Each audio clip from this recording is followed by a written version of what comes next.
अब हम स्टार्ट करेंगे CVS फार्माकोलॉजी। पहला है एंटी एरिथमिक ड्रग। पहले देखते हैं वेंट्रिकुलर एक्शन पोटेंशियल काम कैसे करता है। तो नॉर्मल वेंट्रिकल का resting membrane potential is -90 millivolt. अब सबसे पहले फेस 0 आएगा which is rapid depolarization which occurs due to sodium channels opening. कि सोडियम इन्फ्लक्स होता है तो रैपिड डीपोलराइजेशन होता है, ये फेस 0। फिर phase 1 it is early repolarization which is rapid due to potassium efflux, कि पोटेशियम इफ्लक्स। उसके बाद phase 2 which is plateau phase which occurs due to opening of the calcium channel. तो calcium influx होता है, calcium influx भी हो रहा है और पोटेशियम इफ्लक्स भी हो रहा है, इसलिए दोनों एक दूसरे को बैलेंस कर देते हैं, इसलिए प्लेटो फेस। फिर कैल्शियम चैनल बंद हो जाती है, उसके बाद पोटेशियम चैनल ओपन रहती है, तो रैपिड डीपोलराइजेशन या late rapid depolarization due to potassium efflux. और उसके बाद फिर से रेस्टिंग मेम्ब्रेन पोटेंशियल। क्लियर, तो ये उसका एक्शन पोटेंशियल है वेंट्रिकल्स का। अब एंटी एरिथमिक ड्रग्स जो है वो यही अलग अलग चैनल्स पे एक्ट करती है। जैसे 5 क्लास होती है, तो पहली class 1 is sodium channel blocker, class 2 is beta blocker, class 3 is potassium channel blocker, class 4 is calcium channel blocker and class 5 is miscellaneous. अब action potential in SA node differs from that of myocardial cells, मतलब ventricle, in 2 veg.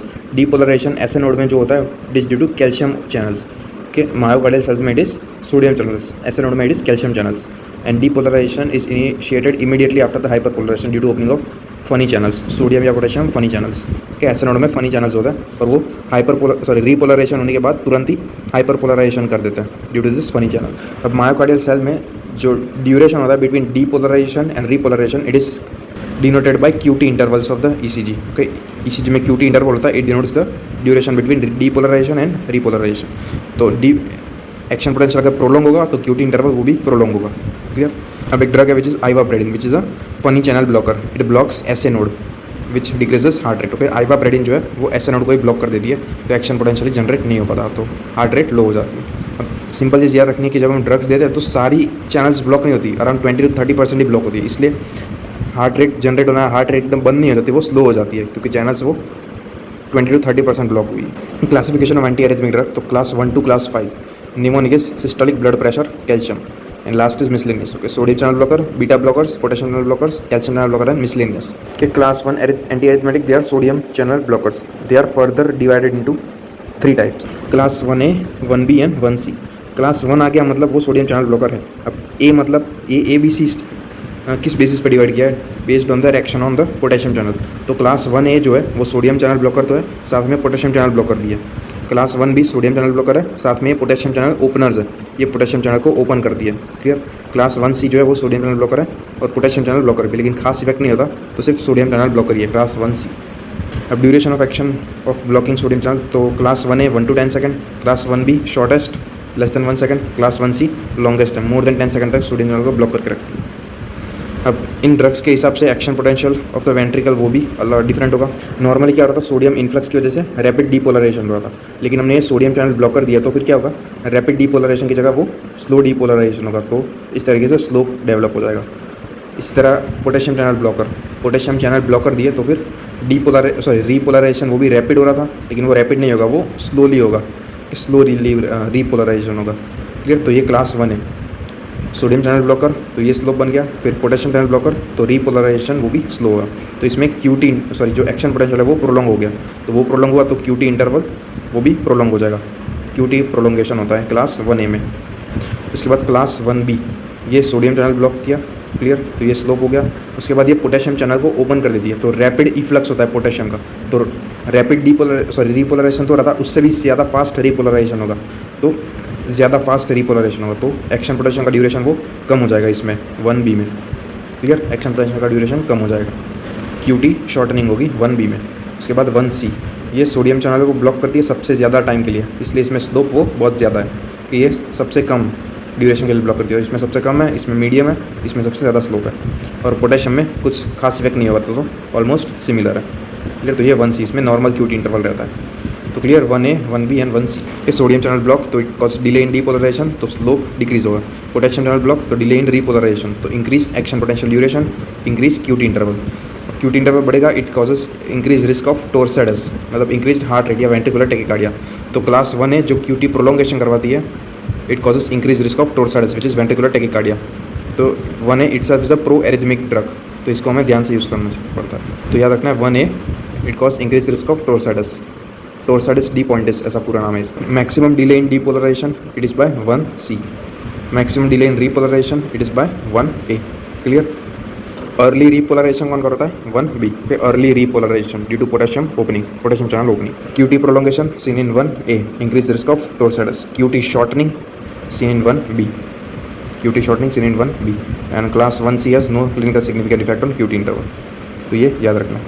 अब जो class 1 drug जो है 1A वो हम atrio ventricular कोई भी एरिथमिया के लिए यूज़ कर सकते हैं। कोई क्लास A वो हम एट्रियो वेंट्रिकुलर एरिथमिया किसी के लिए भी यूज़ कर सकते हैं, ब्रॉडली यूज़ कर सकते हैं। क्लास B जो है 1B वो सिर्फ प्रीडोमिनेटली हम वेंट्रिकुलर एरिथमिया के लिए यूज़ करते हैं कि क्लास B इस वेंट्रिकुलर एरिथमिया के लिए यूज़ करते हैं प्रीडोमिनेटली।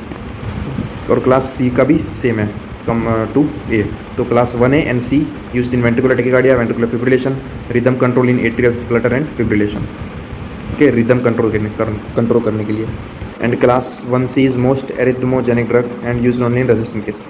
अब क्लास 1A के drug quinidine, procainamide, quinidine and procainamide. Quinidine is a oral drug, procainamide is a IV drug, IV route preferred. Side effect quinidine का QT prolongation, same diarrhoea, then hypotension. Quinidine also has a alpha blocker action, so it causes hypotension, then tinnitus and vertigo. तो ये quinidine. Then prosinamide preferred IV route used in acute attacks. इसका side effect against almost similar होंगे, QT prolongation, hypotension, then drug induced SLE, agranulocytosis. Okay याद रखना है agranulocytosis. सो हमें CBC monitor करना पड़ता है पेशेंट का, who is on prosinamide. फिर prosinamide के बारे में यही था। तीसरी ड्रग है डाइसोपायरामाइड, ये भी ओरल ड्रग है एंड इसमें एंटीकोलिनर्जिक साइड इफेक्ट ज़्यादा होता है। डाइसोपायरामाइड में एंटीकोलिनर्जिक साइड इफेक्ट ज़्यादा होता है, dry mouth, urine retention, constipation and it is contraindicated in glaucoma, benign postal hypertension, congestive heart failure. तो ये 3 ड्रग हो गई, quinidine, procainamide and disopyramide, class 1A। Clear, उसकी साइड इफेक्ट एंड यूजेस। फिर class 1C, पहले इस फ्लिकेनाइड, then प्रोपाफिनॉन। ये प्रोपाफिनॉन and फ्लिकेनाइड वो 2 याद रखनी है। Flecainide is an oral drug used for long-term management. Propafenone is derived from beta blocker propranolol. अब class 1A and 1C drugs, they are used in treatment of WPH syndrome, Wolff-Parkinson-White syndrome, arrhythmia. The drug of choice for atrial fibrillation with WPH syndrome is IV prosinamide. Long-term management के लिए oral Flecainide. तो ये 1A का है और ये 1C का है, IV and oral. Clear? Treatment of choice for this WPH it is radio frequency ablation. अब 1A 1C देख लिया। 1B सोडियम चैनल को ब्लॉक करते हैं और पोटेशियम चैनल को ओपन करते हैं। And 1B they are used in it can be used in myocardial infection and digoxin induced ventricular tachycardia. ये 1B they are predominantly used in ventricular arrhythmias के atrial arrhythmia के लिए use नहीं कर सकते हम, वेंट्रिकुलर टेकिकार्डिया फिब्रिलेशन के लिए यूज़ कर सकते हैं 1B। Example are lidocaine is the drug of choice for most arrhythmia, mostly arrhythmia of ventricular use, that lidocaine is the drug of choice for most arrhythmia and it is also drug of choice for MI and digoxin induced ventricular tachycardia and ventricular fibrillation. Clear lidocaine के बारे में। Side effect is malignant hyperthermia, nystagmus, paresthesia, delirium and seizures, nystagmus is the earliest sign of toxicity। तो ये lidocaine के बारे में। और ये सीजर्स होंगे तो उसके ट्रीटमेंट के लिए हम यूज़ करेंगे benzodiazepine like diazepam, and diazepam is also sodium channel blocker. तो ये लिडोकेन के बारे में। उसके बाद दूसरी 1B ड्रग्स है मैक्सिलेटिन एंड फेनिटोइन, बस ये नाम याद है। तो ये हमने देख ली class 1 anti arrhythmic drugs 1A 1B 1C। अब class 2 which are beta blockers, they are used in tachycardia due to increase sympathetic activity. Ventricular tachycardia या कोई भी tachycardia due to increase sympathetic activity increase होगी, उसकी वजह से जो tachycardia होता है उसके लिए यूज़ होता है ये बीटा ब्लॉकर। इनके mechanism of action is they block AV node, ये कंडक्शन वो स्लो करवा देंगे, इसलिए हार्ट रेट वो स्लो हो जाएगा। अब बीटा ब्लॉकर्स हम यूज़ करते हैं। बीटा 1 की एक्शन क्या होती है, हार्ट रेट इंक्रीज करता है, कॉन्ट्रैक्टिलिटी इंक्रीज करता है, कंडक्शन इंक्रीज करता है, कार्डियक आउटपुट इंक्रीज करता है। तो बीटा 1 ब्लॉकर हम देंगे लाइक मेटोप्रोलोल एंड एस्मोलोल, तो वो क्या करेगा, ये सारी चीज़ें कम कर देगा और AV कंडक्शन उसको भी कम कर देगा, तो हार्ट रेट कम हो जाएगी। And beta blockers example is metoprolol, esmolol, ये beta 1 beta blocker. So beta blockers they are drug of choice for rate control के लिए। ये याद रखना है, एट्रियल फिब्रिलेशन में हम रेट कंट्रोल करते हैं और रिदम कंट्रोल। रेट कंट्रोल करने के लिए हम AV नोड ब्लॉक करते हैं और रिदम कंट्रोल करने के लिए हम SA नोड ब्लॉक करते हैं। रेट के लिए AV नोड, रिदम के लिए SA नोड। तो इसमें AV नोड ब्लॉक करेंगे तो it is used in rate control in atrial fibrillation.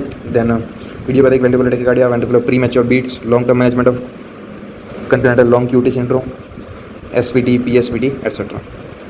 Side effect इसका होगा decrease heart rate, bradycardia and hypotension. तो ये क्लास 2 बीटा ब्लॉकर्स। इसके बाद क्लास 3 पोटेशियम चैनल ब्लॉकर्स। ये क्या करता है देखो, डिले इन रीपोलराइजेशन। तो QT इंटरवल इसमें प्रोलॉन्ग होगा and there is risk of torsades. Class 1A and class 3 उसमें QT इंटरवल प्रोलॉन्ग होता है। पोटेशियम चैनल ब्लॉकर जहाँ पे भी आएगा वहाँ पे QT इंटरवल प्रोलॉन्ग होगा and increase risk of torsades. Clear. 1A and class 3 risk of torsades is maximum is with ibutilide. Okay, example of class 3 drugs they are dofetilide, ibutilide, vernaculant, amiodarone and sotalol. So they are class 3 drugs. उसमें से maximum risk of torsades is with ibutilide, minimum is with amiodarone. And this class 3 drug they are used in treatment of ventricular tachycardia, ventricular fibrillation and rhythm control in atrial fibrillation. ये rhythm control के लिए use करते हैं ये class 3 drugs. Because sodium and potassium channel blocker जो है they also have action against SA node के SA node उसमें भी एक्ट करते हैं। तो potassium channel blocker and sodium channel blocker वो हम रिदम कंट्रोल के लिए दे सकते हैं in atrial fibrillation. Beta blockers वो हम देंगे फॉर रेट कंट्रोल।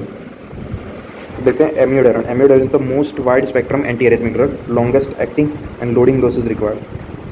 ये इनिबिट करता है पी ग्लाइकोप्रोटीन को, तो डिगॉक्सिन टॉक्सिसिटी हो सकती है। तो ये साइड इफेक्ट याद रखना है, डिगॉक्सिन टॉक्सिसिटी कॉज करता है। अब एमियोडारोन सिर्फ पोटेशियम चैनल ब्लॉक नहीं करता, मल्टीपल एक्शन है।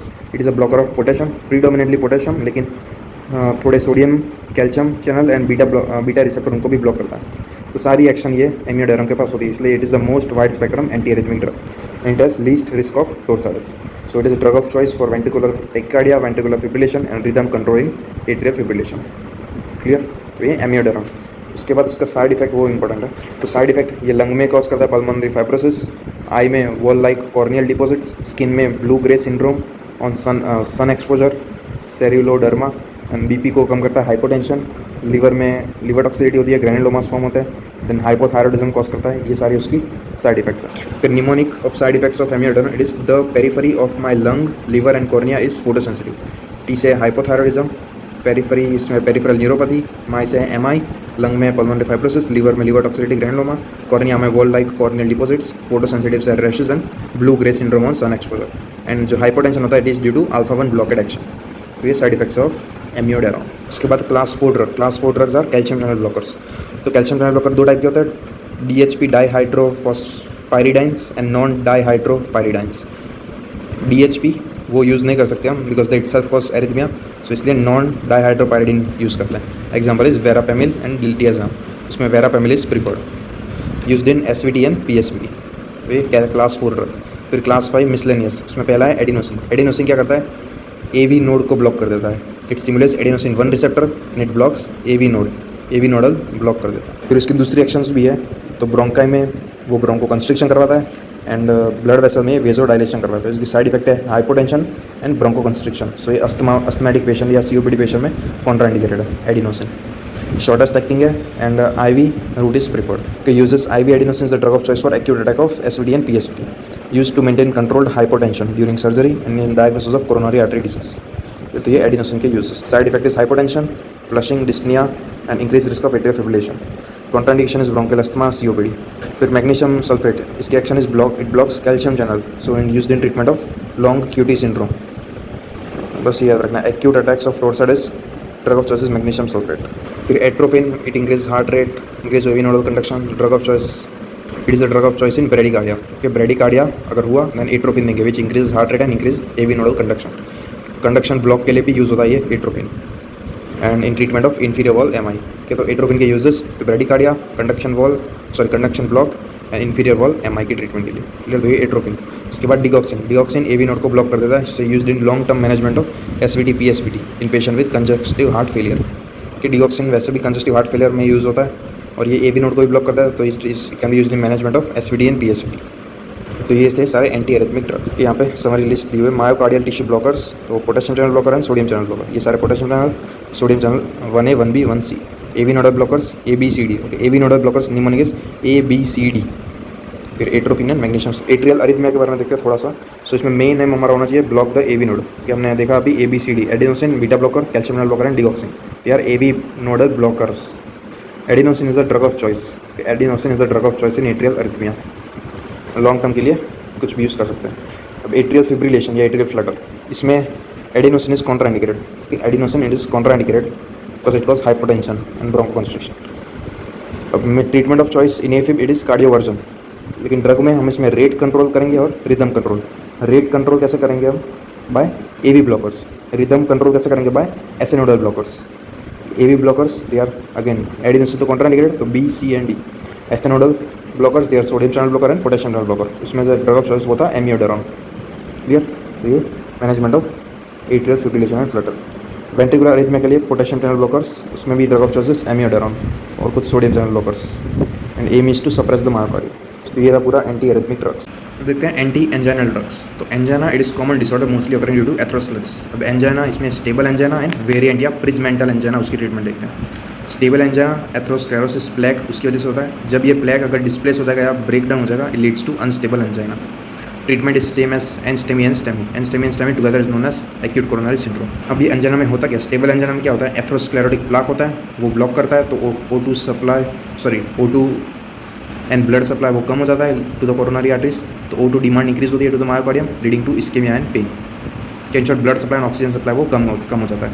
वेरिएंट या प्रिजमेंटल एंजाइना में क्या होता है? कोरोनरी वाजोस्पाज्म होता है और ये ट्रांजिएंट होता है कि ट्रांजिएंट कोरोनरी वेजोस्पाज्म होता है वेरिएंट या प्रिजमेंटल एंजाइना। पहली ड्रग है sublingual nitroglycerin. It is the drug of choice for acute angina attack. कि sublingual nitroglycerin is the drug of choice for acute angina attack. ये रैपिड रिलीफ प्रोवाइड करती है sublingual nitroglycerine. Mechanism इसकी ये है कि स्टेबल एंजाइना में एक तो वीनो डायलेशन करवाता है, तो प्रीलोड कम होगा, तो O2 डिमांड वो कम होगी। वेरिएंट एंजाइना में ये कोरोनरी वेजो डायलेशन करवाता है। इंसोट नाइट्रोग्लिसरीन ये वेजो डायलेशन करवाता है, वो याद रखना है। तो sublingual nitroglycerin drug of choice for acute angina attack. फिर लॉन्ग टर्म मैनेजमेंट के लिए दो ड्रग है। एम हमारा होना चाहिए to prevent coronary vasospasm. Drugs are long acting nitrates and calcium channel blockers. अब aim to decrease the mortality due to MI, कि mortality due to MI decrease करनी होगी। उसके लिए हम देंगे statins, aspirin and ACE inhibitors. Statin, aspirin and ACE inhibitors. फिर इस्कीमियान, हमारा आज टॉपिक ये नहीं है। इस्कीमियान पेन उसको कम करने के लिए हम क्या ड्रग्स देंगे? तो वो beta blockers, long acting nitrates and calcium channel blockers. के beta blockers, long acting nitrates and calcium channel blockers. तो पहले बीटा ब्लॉकर। बीटा ब्लॉकर क्या करेगा? कॉन्ट्रैक्शन ऑफ हार्ट वो कम करेगा, हार्ट रेट कम करेगा, तो O2 डिमांड वो कम होगी। It is best for long term treatment, तो ये बीटा ब्लॉकर। उसके बाद लॉन्ग एक्टिंग नाइट्रेट्स, एक्शन तो देखिए हमने प्रीलोड कम करेगा, वीनो डायलेशन करवाएगा, तो O2 डिमांड कम होगी। फिर कैल्शियम चैनल ब्लॉकर्स, ये भी क्या करेगा? कोरोनरी वेजो डायलेशन करवाएगा, तो ऑक्सीजन एंड ब्लड सप्लाई वो इंक्रीज होगा, कोरोनरी वेजो डायलेशन करवाएगा कैल्शियम चैनल ब्लॉकर। अब ये कैल्शियम चैनल ब्लॉकर दो टाइप के होते हैं, डाईहाइड्रोपायरिडिन एंड नॉन डाईहाइड्रोपायरिडिन। लेकिन यहाँ पे हम यूज़ करेंगे non dihydropyridine, non DHP। Example diltiazem and verapamil. जो DHP होते हैं they itself cause reflex tachycardia, so they are not use. DHP हम यूज़ कर सकते हैं along with beta blocker. Beta blocker क्या करेगा? ये हार्ट रेट को कम करेगा, तो DHP plus beta blocker can be used, but normally non DHP like verapamil and diltiazem are used. ठीक है, तो ये कैल्शियम चैनल ब्लॉकर्स, तो ये हमारी मेन मैनेजमेंट होगी। उसके बाद दूसरे ड्रग्स है, पहला है ivabradine which is a funny channel blockers, SA node blocker है। ओके, SA नोड ब्लॉकर है, तो ये सिर्फ हार्ट रेट कम करेगा, no effect on contraction and conduction. It is a brady cardiac drug, सिर्फ हार्ट रेट को कम करता है। It is used when beta blocker fail. Side effect इसका ये है कि increase risk of atrial fibrillation, eyes में halos are seen, QT prolongation and torsades. तो ये आइवाब्रेडिन। उसके बाद कॉन्ट्राइंडिकेशन उसका, it is avoid using with beta blocker and calcium blocker. ठीक है, बहुत ज़्यादा हार्ट रेट कम हो जाएगी। फिर है ranolazine, it blocks sodium calcium exchanger. Calcium कम हो जाएगा इन मायोकार्डियम, तो मायोकार्डियम कॉन्ट्रैक्शन वो भी कम हो जाएगा, तो मायोकार्डियम कॉन्ट्रैक्शन कम हो जाएगा। Ranolazine it is used in resistant cases. Side effect is QT prolongation, contraindicated liver failure. फिर nicorandil, it is potassium channel opener, vasodilation करवाएगी, decrease O2 demand, also used in resistant cases. Side effect is low BP, hypotension, contraindicate with phosphodiesterase 5 inhibitor like sildenafil. Recent drug में fasudil which is RHO kinase inhibitor. ये RHO kinase ये vasoconstriction करवाता है, तो fasudil RHO kinase को inhibit करती है, तो वेजो डायलेशन होगा। और ये लास्ट ड्रग है ट्राइमेटाजिडिन। बस ये था anti anginal drug. Again treatment में beta blockers, long acting nitrates and calcium channel blockers, इसमें भी non dihydropyridine like verapamil, diltiazem. अब हम देखते हैं drugs used in congestive heart failure. तो पहले क्लासिफिकेशन ऑफ हार्ट फेलियर, दो टाइप के हार्ट फेलियर होता है, acute heart failure and chronic heart failure. Acute heart failure का मोस्ट कॉमन कॉज है मायोकार्डियल इन्फेक्शन, जिसमें लेफ्ट वेंट्रिकल की कॉन्ट्रैक्शन एबिलिटी वो कम हो जाती है, तो स्टेसिस ऑफ ब्लड होगा, उसके वजह से बैक प्रेशर होगा ब्लड का, लीडिंग टू पल्मोनरी एडिमा। तो हमारा एक्यूट हार्ट फेलियर, उसमें मैनेजमेंट में हम दो चीज़ें करेंगे। पहला तो एक treatment of the pulmonary oedema, और दूसरा increasing the contraction of the heart. Pulmonary oedema हम ट्रीट करेंगे by furosemide which is a loop diuretics. अगर इससे नहीं हुआ देन IV नाइट्रोग्लिसरीन, अगर उससे भी वो भी फेल हुआ then BNP analogue like nesiritide. Clear, ये treatment of pulmonary oedema. Second is to increase the contraction of the heart, उसके लिए drug of choice is dobutamine. वो फेल हुआ then phosphodiesterase inhibitor like milrinone. Okay, pulmonary oedema के लिए furosemide, increase contraction of the heart के लिए डोब्यूटेमाइन। तो ये एक्यूट हार्ट फेलियर। उसके बाद क्रॉनिक हार्ट फेलियर। अब इसमें होता क्या है, there is gradual decrease in the cardiac output, decrease oxygen supply which leads to activation of the compensatory mechanism. If the compensatory mechanism fail to maintain the cardiac output, तो it is decompensated and chronic heart failure. उसकी treatment similar है to acute heart failure. अब chronic heart failure में होता क्या है वो देखते हैं। अब हम क्रॉनिक हार्ट फेलियर हुआ, कार्डियक आउटपुट कम हुआ, बीपी लो हुआ तो क्या एक्टिवेट होगा, बेरो रिसेप्टर सेंस करेंगे लो बीपी को, वो क्या करेंगे फिर बीटा 1 रिसेप्टर को एक्टिवेट करेंगे या स्टिमुलेट करेंगे। दूसरा, ये ब्रेन स्टेम में जाएंगे और ब्रेन स्टेम में से कैटेकोलामाइन रिलीज करवाएंगे, नॉरएपिनेफ्रिन एंड एपिनेफ्रिन। इसकी वजह से अल्टीमेटली क्या होगा, हार्ट रेट इंक्रीज होगी, कॉन्ट्रैक्टिलिटी इंक्रीज होगी, कंडक्शन वेलोसिटी इंक्रीज होगी, तो अल्टीमेटली कार्डियक आउटपुट इंक्रीज होगा। तो ये कंपेंसेटरी मैकेनिज्म है। अल्टीमेटली ये भी लॉस हो जाएगा और पेशेंट की डेथ हो जाएगी, लेकिन ये टेम्पररी मैकेनिज्म के लिए होता है, कंपेंसेटरी मैकेनिज्म। तो एक तो बीटा 1 स्टिमुलेट होंगे और दूसरा कैटेकोलामाइन रिलीज होंगे। इसलिए ट्रीटमेंट के लिए हम बीटा 1 एगोनिस्ट भी दे सकते हैं, लेकिन इट इज़ नॉट प्रीफर्ड क्योंकि ये हार्ट रेट कंडक्शन वेलोसिटी वो भी इंक्रीज करेंगे, तो लोड ऑन द हार्ट वो ज़्यादा इंक्रीज हो रहा है। तो ये उस क्रॉनिक हार्ट फेलियर की मैकेनिज्म जो कंपेंसेटरी मैकेनिज्म। दूसरा क्या होगा कि नॉरएपिनेफ्रिन वो अल्फा 1 रिसेप्टर को भी स्टिमुलेट करेंगे, वो वेजो कंस्ट्रिक्शन करवाएगा, उसकी वजह से प्रीलोड बढ़ेगा। दूसरा, ये किडनी में भी जाएंगे, किडनी में से रेनिन, ये मेन मैकेनिज्म जिसकी वजह से सारी प्रॉब्लम होती है। किडनी में जाएंगे, रेनिन रिलीज होगा, वो एंजियोटेंसिनोजन को एक्टिवेट करेगा। एंजियोटेंसिन 1 में एंजियोटेंसिन 1 कन्वर्ट होगा angiotensin 2 with help of ACE enzyme. Angiotensin 2 फिर एल्डोस्टेरोन को रिलीज करवाएगा और दूसरा वो वेजो कंस्ट्रिक्शन करवाएगा, तो वीनस प्रेशर इंक्रीज होगा, वीनस रेट इंक्रीज होगा, तो प्रीलोड ऑन द हार्ट बढ़ेगा। तो इसकी वजह से कार्डियक रीमॉडलिंग होगी, मतलब लेफ्ट वेंट्रिकुलर हाइपोट्रोफी होगी, क्योंकि प्रीलोड बढ़ रहा है तो हार्ट को ज़्यादा फोर्स लगाना पड़ रहा होगा, इसलिए लेफ्ट वेंट्रिकुलर हाइपोट्रोफी होगी, इसे कहते हैं कार्डियक रीमॉडलिंग। तो ये सारी मैकेनिज्म है, ये pathophysiology of chronic heart failure. Clear, main problem होता है ये किडनी में रेनिन रिलीज की वजह से। तो ट्रीटमेंट के लिए हम क्या दे सकते हैं, एक तो ये अल्फा 1 ब्लॉकेट दे सकते हैं ताकि ये ना हो, दूसरा रेनिन इनिबिटर्स दे सकते हैं, एंजियोटेंसिन रिसेप्टर ब्लॉकर्स दे सकते हैं, एस इनिबिटर्स दे सकते हैं, फिर फ्लूइड रिमूवल दे सकते हैं लाइक लूप डाययूरेटिक्स, और अल्डोस्टेरोन इनिबिटर्स दे सकते हैं लाइक स्पाइरोनोलेक्टोन, एंड वेजोडाइलेटर्स दे सकते हैं, एट्रियल वीनस या मिक्स्ड वेजोडाइलेटर्स। तो ये क्रॉनिक हार्ट फेलियर उसकी पैथोफिजियोलॉजी।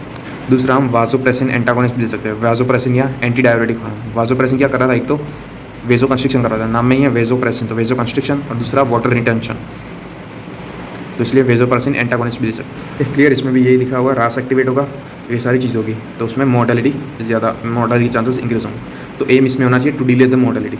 तो उसमें ट्रीटमेंट में beta blockers, funny channel blockers, vasodilators, उसमें isosorbide nitrate plus hydralazine, isosorbide nitrate plus hydralazine, ये बेस्ट ड्रग है। RAAS activity inhibitor like ACE inhibitor, ARBs, spironolactone, and congestive symptoms के लिए digoxin हम डीडे में देखेंगे अभी।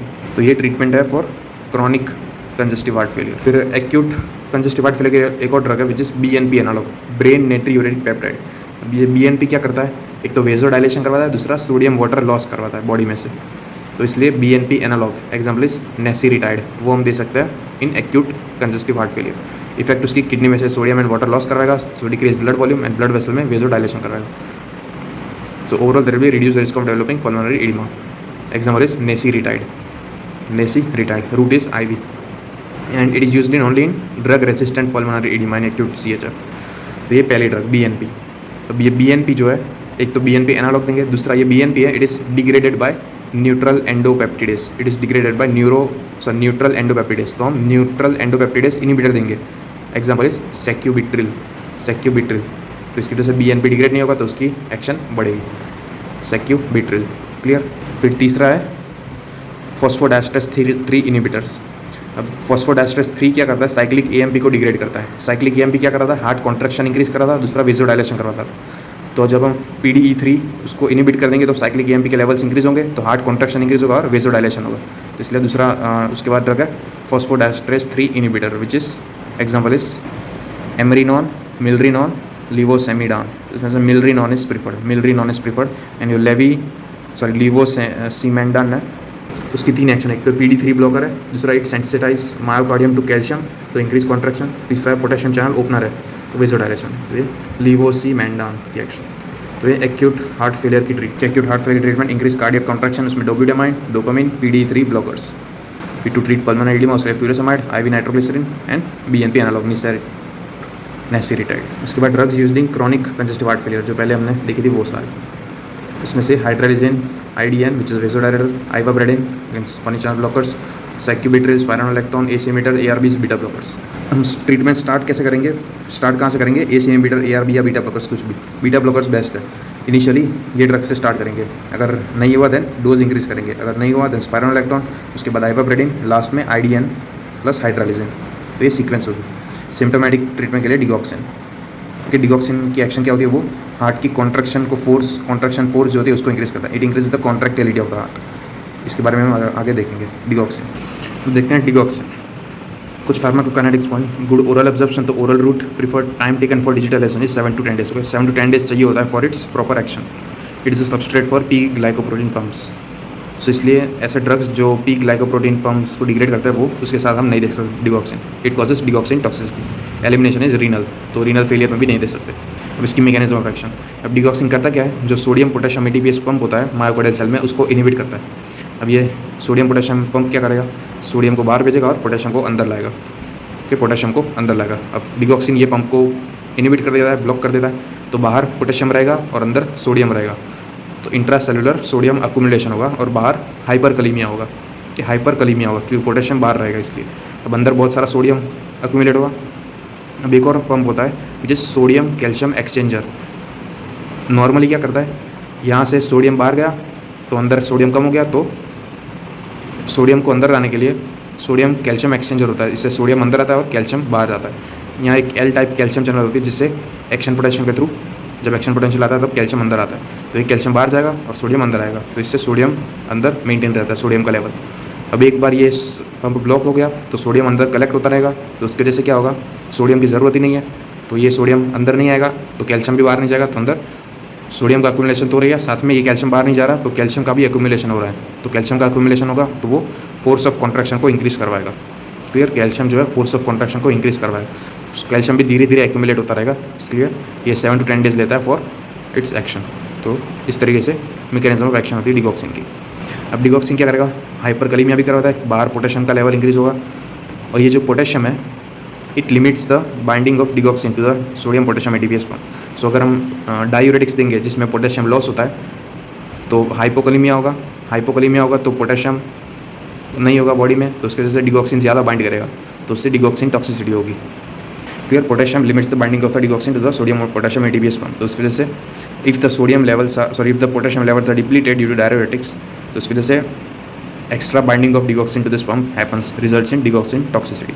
So hypokalemia causes digoxin toxicity and digoxin toxicity causes hyperkalemia। तो ये होपफुली क्लियर हो गया होगा कि increase sodium inside the cell, dysfunction of the sodium calcium exchanger. The function of this pump is to throw the calcium out and bring the sodium in. Intracellular calcium increases the contraction of the myocardium, तो ये उसकी effect होती है। अब side effect इसका ये है कि बहुत ज़्यादा कैल्शियम एक्यूमुलेट होगा तो it leads to extra abnormal contraction known as extra systole, जिसे कहते हैं वेंट्रिकुलर बाइजेमिनी या trigeminy. They are benign arrhythmias, तो ये एरिथमिया भी कॉज कर सकता है digoxin toxicity due to extra intracellular calcium accumulation, extra systole. Okay, so treatment of benign arrhythmia is potassium, कि हम पोटेशियम देंगे जिससे इसकी टॉक्सिसिटी कम हो जाए। And drug of choice for ventricular tachycardia and ventricular fibrillation is lidocaine. और ये डिगॉक्सिन का एंटीडोट इज DG बाइंड या DG बिंड का antidote for digoxin is DG bind. अब effect on the heart, it is dose dependent. Okay, effect on heart, digoxin की action जो है it is dose dependent. Normal dose में it is parasympathomimetic, मतलब it will block it will block SAN AV node. So ये bradycardia करवाएगा initially, heart rate कम करेगा, force of contraction increase करेगा लेकिन हार्ट रेट कम करेगा। पैरासिम्पैथोमिमेटिक इफेक्ट, हाई डोज में it has sympathomimetic effect causing tachyarrhythmia. फिर साइड इफेक्ट में earliest is and most common is nausea, vomiting, then xanthopsia, yellow vision loss हो जाएगा, then gynaecomastia and hyperkalaemia. Contraindication WPH, Wolff Parkinson syndrome ऐसा होता, WPH syndrome, then hyper obstructive cardiomyopathy, then conditions which increase the risk of digoxin toxicity. तो ये हमने देखा, एक तो हाइपोकलीमिया हुआ, then renal failure, then hypomagnesaemia and hypercalcaemia and MI। तो ये डिगॉक्सिन टॉक्सिसिटी को इंक्रीज करता है, hypercalcaemia, hypomagnesaemia, MI, hypokalaemia and renal failure. फिर ड्रग इंटरेक्शन, तो दो याद रखना है, एक तो डायूरेटिक्स जो हाइपोकलीमिया करवाते हैं, पोटेशियम लॉस करवाते हैं. Then P glycoprotein pump inhibitors like clarithromycin, amiodarone, verapamil, quinidine, ये सारे पी ग्लाइकोप्रोटीन पंप इनिबिटर्स हैं. तो ये डिगॉक्सिन की टॉक्सिसिटी करवाएंगे. दोस्तों ये याद रखना है, इसकी टॉक्सिसिटी कौन करवाता है, हाइपोकलीमिया और ये सारे ड्रग्स. और ये समरी है, एक्यूट कंजेस्टिव हार्ट फेलियर में इंक्रीज कार्डियक कॉन्ट्रैक्शन के लिए, पल्मोनरी एडिमा ट्रीटमेंट के लिए. फिर क्रॉनिक कंजेस्टिव हार्ट फेलियर के लिए drugs decreasing the mortality and symptomatic treatment, उसके लिए डिगॉक्सिन. इसमें है ये ACE inhibitors, ARB, valsartan and sacubitril, beta blockers, spironolactone, ivabradine, ये सब, ये कंजेस्टिव हार्ट फेलियर की ट्रीटमेंट.